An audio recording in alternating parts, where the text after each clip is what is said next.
हुँ। तो कैसे इसको प्रयोग में लेके आ रही थी वो?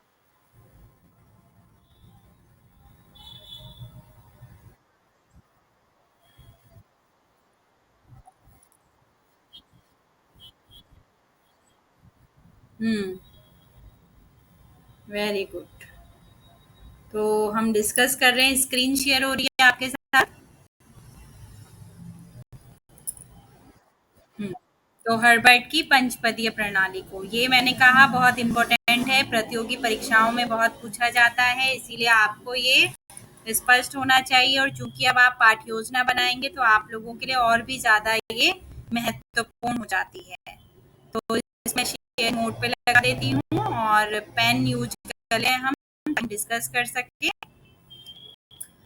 तो यहाँ तक हमने अध्ययन कर लिया था कि जर्मन के हर्बर्ट महोदय ने पाठ्य योजना का उपागम का श्रीगणेश किया और चूंकि इंग्लैंड में, जिसे कि ब्रिटिश भी आप कहते हैं, वहाँ शिक्षक प्रशिक्षण का कार्यक्रम प्रारंभ होने जा रहा।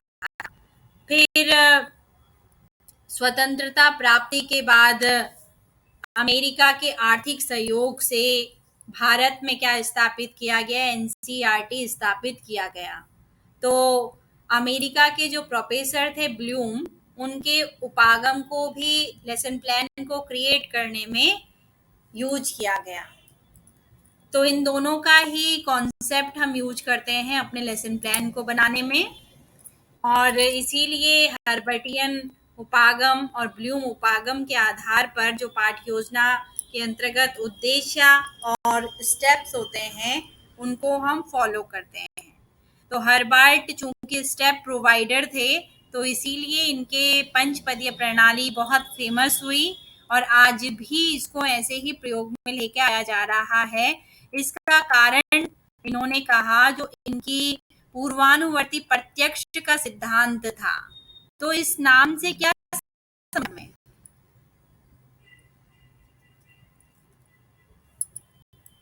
हम्म, पूर्वानुवर्ती प्रत्यक्ष से क्या समझ में आ रहा है?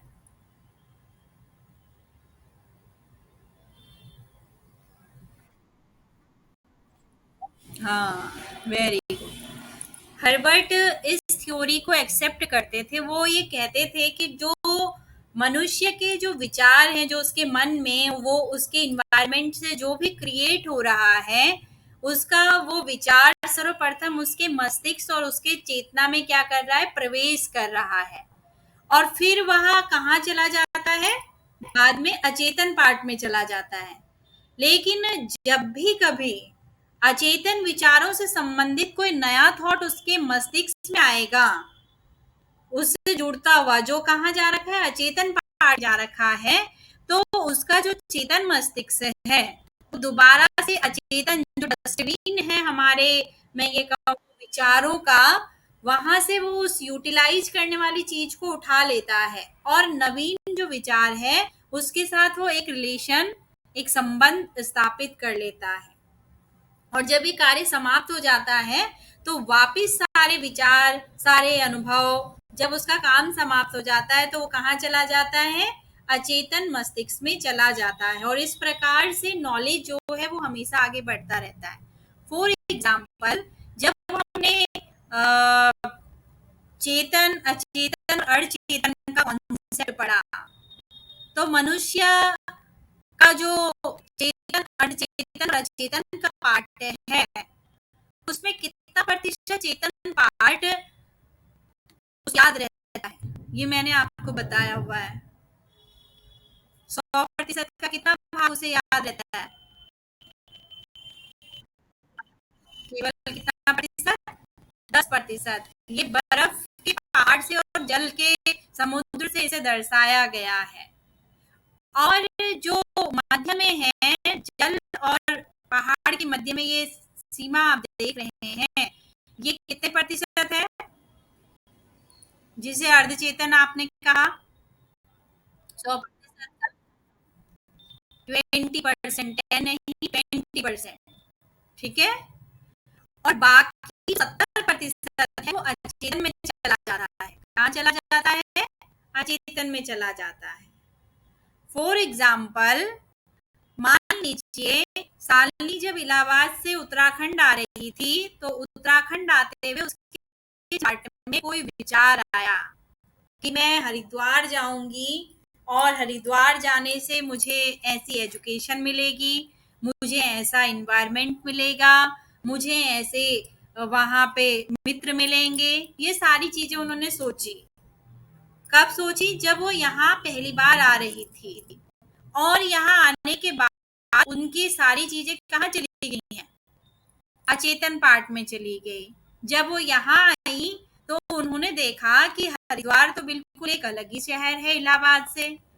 फिर उन्होंने देखा कि जो मेरी कक्षा है वो भी बिल्कुल अलग स्वरूप की है, साथ ही साथ जो यहाँ के लोग हैं वो भी अलग तरीके के हैं। तो जो उनके सारे विचार कहाँ चले गए? अचेतन पार्ट में चले गए।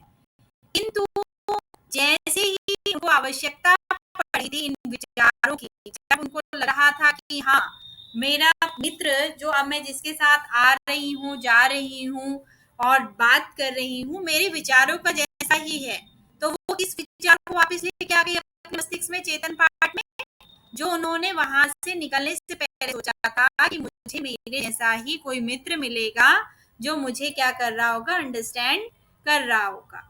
हो सकता है वो 100% वैसा ना हो जैसे उनकी अपेक्षा है, लेकिन उसमें कुछ ना कुछ गुण मित्र के मिल रहे हैं। तो वो जो पूर्व का प्रीवियस नॉलेज उनका बन चुका था, जो अचेतन में जा चुका था, उसे उठा के वो कहाँ लेके आ जा रही है? चेतन पार्ट में लेकर आ जा रही है। ये मनुष्य का वो भंडार गृह है, या मैं कहूँ वो डस्टबिन है, जिसके अंदर मनुष्य अपने सारे उन स्मृतियों को छोड़ देता है जो उसके काम नहीं आनी है या जिनका काम खत्म हो चुका है। किंतु जब वापस ऐसी सिचुएशन में व्यक्ति दोबारा है कि उनका उपयोग करना अनिवार्य हो गया, तो वो अपने अचेतन पार्ट में बहुत बल देता है और फिर उस 70% जो 100% का बात है, उसमें से केवल 20% ही वो क्या कर पाता है? रिवाइज कर पाता है, याद कर पाता है। और याद करने पर उसका 10% ही वो क्या कर पाता है? यूज कर पाता है। तो कितने कम अनुभव हमें वापस याद आते हैं अपनी पिछली बातों के। ये क्या है, बहुत क्लिष्ट हमारे व्यवहार का एक पक्ष है।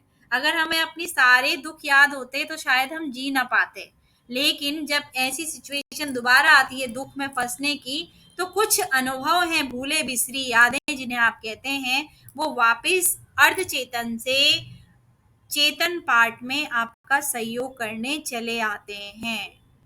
समझ रहे हैं बात को संजय? समझ में आ रही है कि नहीं आ रही है बात? हम्म। अब ये तो था इनके पूर्वानुवर्ती प्रत्यक्ष का कारण। अब यहाँ जो बात है कि शिक्षक कैसे इसको उपयोग में लेके आ रहा है, शिक्षक कैसे इसको ये चेतन, अर्धचेतन और अचेतन के इस पहाड़ को यूज में लेके आएगा, जो हर्बर्ट ने कहा कि वो पूर्वानुवर्ती प्रत्यक्ष सिद्धांत को स्वीकृत करते थे। तो टीचर को चेतन स्वरूप में कहाँ जाना पड़ेगा पढ़ाने के लिए? कक्षा में जाना पड़ेगा। अब जब वो कक्षा में पढ़ा रहा होगा और किसी प्रकरण को समझा रहा होगा, तो उस समझाने में उसको विद्यार्थी को जो ज्ञात है, पहले तो वो उसको जान लेता है, उसके पूर्व ज्ञान का परिचय लेकर। अब उसे उसे विद्यार्थी को अज्ञात की तरफ लेके जाना है, जो नहीं जानता है। तो अज्ञात तो विद्यार्थी के लिए है, अध्यापक के लिए तो ज्ञात है ना। जो प्रकरण पढ़ाने जा रहे हो उसके लिए ज्ञात है कि नहीं है? हुँ? तो विद्यार्थी के लिए जो अज्ञात ज्ञान है, जो और अध्यापक के लिए जो ज्ञात ज्ञान है, उस अज्ञात ज्ञान तक विद्यार्थी को ले जाने के लिए अध्यापक अपने अचेतन पार्ट में पड़े हुए अनुभवों को अपने अर्धचेतन पार्ट में लेके आता है और चेतन स्वरूप में दृष्टांत बना के विद्यार्थी के सामने रख देता है। समझ में आई बात? क्या किया उसने? जितना नॉलेज विद्यार्थी जान रहा था, पहले उसने क्या किया, उसको जान लिया, प्रीवियस नॉलेज की जानकारी लेके उसके लिए उसने प्रस्तावना के प्रश्न पूछे। अब उसको समझ में आ गया कि मेरा विद्यार्थी केवल इतना ही जान रहा है, अब मुझे इससे आगे उसे क्या बतानी है, बात बतानी है जो वो नहीं जानता है। तो विद्यार्थी तो नहीं जान रहा है, लेकिन अध्यापक तो जान रहा है ना उस प्रकरण के बारे में सब। तो उसके तो ज्ञात अवस्था में, चेतन अवस्था में वो है, लेकिन अब अपनी चेतन अवस्था की बात को विद्यार्थी को कैसे समझाएगा? तो उसे कुछ दृष्टांतों का प्रयोग करना होगा। अब वो दृष्टांत उसी समय नहीं घटित हो रहे हैं, अगर उसी समय घटित हो रहा होगा तो वो चेतन है, लेकिन वो बात कई वर्ष पहले घटित हो चुकी है, वो बात किसी और के साथ घटित हुई है, वो बात आपने किसी मूवी में देखी है, वो बात आपने किसी व्यक्ति से सुनी थी, वो बात आपके गुरुजी ने आपको बताई थी। तो कहाँ जा चुकी थी सारी चीजें? हम्म, ये सारी चीजें कहाँ जा चुकी थी? अचेतन में गई हुई थी। अर्धचेतन में कब आती हैं बातें? जब आप उन्हें याद करते हैं, जब आप उन्हें वापस लाते हैं। जैसे आपकी फाइल कोई डिलीट हो जाती है तो आप अंडू का बटन दबा देते हैं ना कि वापस आ जाए फाइल, तब आप परिचेतन का प्रयोग करते हैं। लेकिन आपने गुरुजी की बात अपने शास्त्री की कक्षा में क्यों याद नहीं की?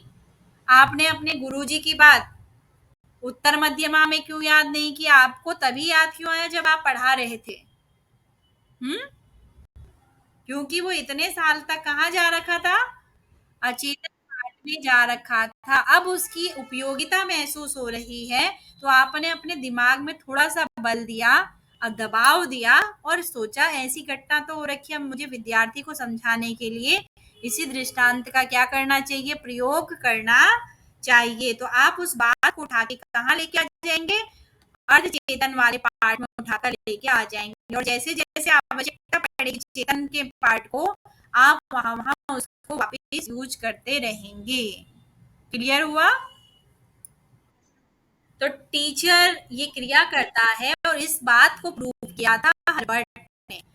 उन्होंने कहा कि जो शिक्षण कार्य है उसे ज्ञात से अज्ञात की ओर चलना होता है, इसीलिए जो उसके प्रीवियस एक्सपीरियंस हैं, उन एक्सपीरियंस को वो जो वर्तमान का उसकी नई चेतना या नवीन जानकारी जागृत कर रहा है, उस पुराने अनुभवों को उसे उसके साथ जोड़ना पड़ता है ताकि वो और अच्छी तरीके से क्रिया कर सके। तो ऐसी क्रिया करने के लिए मस्तिष्क को 4 तरीके की अवस्थाओं से, स्टेज से होकर करना होता है। पहला होता है ऑब्जर्वेशन। वो प्रकरण अध्यापक जो पढ़ा रहा है वो ऑब्जर्व करेगा इसमें कौन सा दृष्टांत फिट बैठेगा, और ये दृष्टांत अगर यहाँ आना चाहिए तो क्या मेरे पास ऐसी कोई बात है, कोई पुरानी ऐसी घटना है? सोचो कितना क्विक मस्तिष्क काम करता होगा कि पढ़ा आप अभी रहे हो, दृष्टांत भी अभी क्रिएट हो जा रहा है कि मैंने आपको कैसे एक्सप्लेन करना है, वो बात अपने आप कितने सेकंड भी नहीं लग रहा होगा, और मस्तिष्क अपना विश्लेषण करके आपको उदाहरण भी दे दे रहा है कि बच्चे को मैंने बात कैसे समझानी है। तो सबसे पहले आपको ऑब्जर्वेशन का प्रोसेस अपनाना होगा। फिर आपने एक्सपेक्टेशंस, क्या अपेक्षाएं हैं, उस प्रकरण को क्यों बताया जा रहा है, क्यों बताया जाना चाहिए, क्या आवश्यकता है इसको बताने की आपको, तो क्या एक्सपेक्टेशंस है अध्यापक के लिए इस चीज की, इसको बताने के लिए आवश्यक है कि मस्तिष्क सोचे कि मुझे ये प्रकरण आपको बताना भी चाहिए था कि ये आवश्यक नहीं था, आप किताब से पढ़ लेते। तो एक्सपेक्टेशंस है, इसीलिए मैं आपके साथ इसे डिस्कस कर रही हूँ।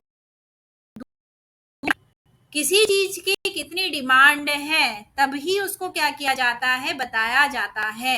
एक टीचर बनने आप जा रहे हैं, पाठ्य योजना का आपने प्रयोग करना है, इसीलिए जरूरी है कि आप हर्बर्ट की पंचपदीय प्रणाली से भी अवगत हो, इसीलिए आपको इसको बताया जा रहा है। नेक्स्ट है एक्शन, क्रिया।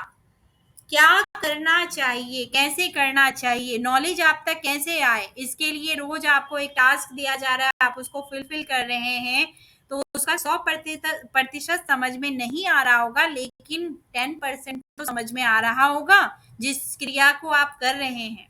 ऐसा है कि नहीं है? हम्म, जो आप काम करके लेके आते हैं उसका कुछ समझ में आता है आपको कि नहीं आता है? कि जो अब मैंने लिखा, आपने बताया, मैंने दृष्टांत दिया, तो आपको खुद समझ में आता है आपका बताया हुआ?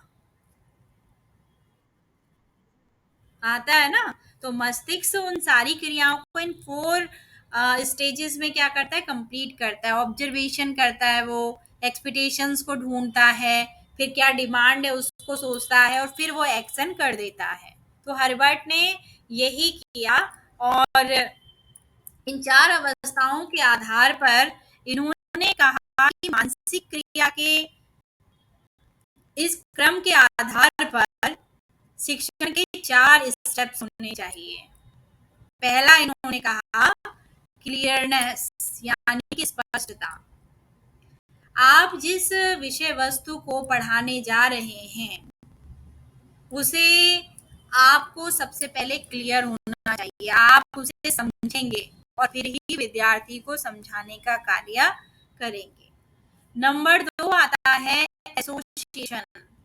जो प्रकरण अब आप समझ चुके हैं उस प्रकरण को अब विद्यार्थी के प्रीवियस नॉलेज से जोड़ना है। वो कितना उसके बारे में जानकारी रख रहा है ये जानकारी प्राप्त कर लेनी है और फिर ही आगे आपको प्रकरण में बढ़ना है। जब आप ये भी कर लेंगे तो सिस्टम आपको क्रमबद्ध तरीके से ही पाठ्य योजना को पढ़ाना है। आदर्श वचन ही पहले किया जाएगा। ऐसे नहीं कि पहले किताब बच्चे को पकड़ा दो और बोलो पढ़। नो, पहले आप खुद पढ़ेंगे, फिर बच्चे को पढ़वाएंगे। वहां जो वो अशुद्ध बोल रहा होगा शब्द उसे शुद्ध करवाएंगे। फिर उसके बाद उस अशुद्ध शब्द उसके लिए जो कठिन था उसका काठिन्य निवारण करेंगे। फिर आपने उससे कुछ प्रश्न पूछे बोध के और फिर आप अपना स्पष्टीकरण देना प्रारंभ कर देंगे। फिर आप उसे विचार विश्लेषणात्मक प्रश्न पूछेंगे। जब वो उसका जवाब दे देगा तो श्यामपट्ट कार्य करना शुरू कर देंगे और जैसे ही श्यामपट्ट कार्य समाप्त हुआ पुनरावृत्ति के प्रश्न पूछेंगे। पुनरावृत्ति समाप्त हुई, आप मौन वाचन का निर्देश दे देंगे, कक्षा का निरीक्षण करेंगे, गृह कार्य को चेक करेंगे, उन्हें गृह कार्य देंगे और आपकी कक्षा समाप्त हो गई। एक सिस्टम होना चाहिए लेसन प्लान को फॉलो करने में। साथ ही साथ उसका क्या व्यावहारिक प्रयोग है उस चीज को भी उससे सिखाया जाना आवश्यक है। इसका अर्थ है उन्हें होमवर्क अनिवार्य रूप से दिया जाना चाहिए जिससे ये पता चले कि जो आपने इतनी मेहनत करके विद्यार्थी को समझाया, मेहनत करके आपने उसको बताया, वो क्या उसको समझ पाया है, वो कितना उसे समझ पाया है, वो कितनी अभिव्यक्ति अपने शब्दों में उसकी दे पा रहा है। इसकी व्यवहारिकता की जांच करने के लिए उनको गृह कार्य प्रदान किया जाना चाहिए। तो हर्बर्ट ने ये 4 स्टेप प्रोवाइड किए, ठीक। किंतु आगे चल के हर्बर्ट के शिष्य हुए जिलर। क्या नाम था उनके शिष्य का? हम्म, क्या नाम कह रहे हैं आप? ग्रीन, रीन, अच्छा, रीन। तो रीन और जिलर, ठीक है। तो जिलर जो कार्य कर रहे थे इसमें, इन्होंने क्या किया कि अपने गुरु की क्रिया को और आगे बढ़ाया और आगे बढ़ाते हुए हर्बर्ट के 4 पदों में एक पद और जोड़ दिया। क्लियर?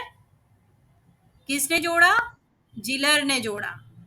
जिलर ने क्या किया, अपने गुरु के कार्य को आगे बढ़ाया और आगे बढ़ाते हुए उसमें और रिसर्च का कार्य किया और शोध का कार्य किया और उसमें एक और स्टेप को उन्होंने जोड़ दिया और तब ये बन गया 5 पद। क्या बन गया? 5 पद। अब शिष्य इतना अच्छा था कि उसने खुद क्रेडिट नहीं लिया। उसने कहा कि शुरू का काम मेरे गुरुजी ने किया है, सारा काम मेरे गुरुजी ने किया है, तो मैं जो अब ये नया कॉन्सेप्ट लेके आ रहा हूँ या इसमें जो नई चीज जोड़ रहा हूँ उस नई चीज में मैं क्या कर देता हूँ, अपने गुरु को ही इसे समर्पित कर देता हूँ।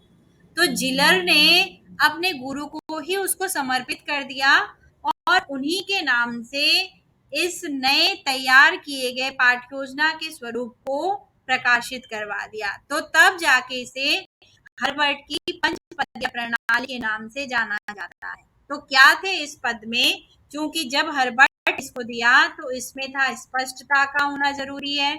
स्पष्टता का अर्थ है कि टीचर को पहले ये समझ लेना है कि मुझे पाठ योजना में कितने स्टेप रखने हैं, ये समझ लेना है कि मुझे कब प्रस्तावना पूछनी है, कब उद्देश्य कथन कहना है, कब आदर्श वचन करना है। फिर उसने कहा कि एसोसिएशन होना चाहिए। जो भी आप पढ़ा रहे हो उस पे विद्यार्थी का प्रीवियस नॉलेज भी आप चेक करते जाएंगे। तो आपने कहा कि आप उससे प्रस्तावना के प्रश्न पूछेंगे, जब आदर्श वचन करा चुके हो तो बोध के प्रश्न पूछेंगे, जब स्पष्टीकरण दे चुके होंगे तो आपने विचार विश्लेषणात्मक प्रश्न पूछने हैं, जब आप मौन करवा चुके होंगे और श्यामपट्ट कार्य कर चुके होंगे तो आपने पुनरावृत्ति के प्रश्न पूछने हैं, और जब कक्षा समाप्त करने वाले होंगे तो आप उसको गृह कार्य प्रोवाइड करेंगे। यहाँ ये सारे प्रश्न इसलिए पूछे जा रहे थे ताकि आप विद्यार्थी का प्रीवियस नॉलेज चेक कर सके। तो उसने आगे कहा कि एक सिस्टम होना चाहिए। अगर आप स्किनर के अभिकर्मित अनुदेशन का, प्रोग्राम इंस्ट्रक्शन के स्टेप्स का फॉलो नहीं करोगे। प्रोग्राम इंस्ट्रक्शन का नाम परसों संजय ने लिया था। क्या होता है संजय प्रोग्राम इंस्ट्रक्शन? अभिकर्मित अनुदेशन का नाम लिया था आपने जब आप पढ़ा रहे थे। क्या है स्किनर का प्रोग्राम इंस्ट्रक्शन?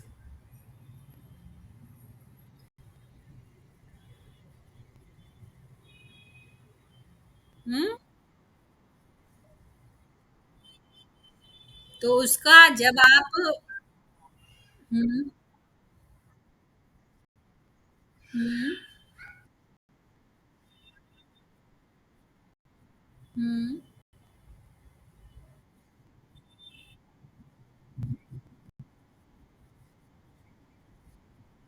हम्म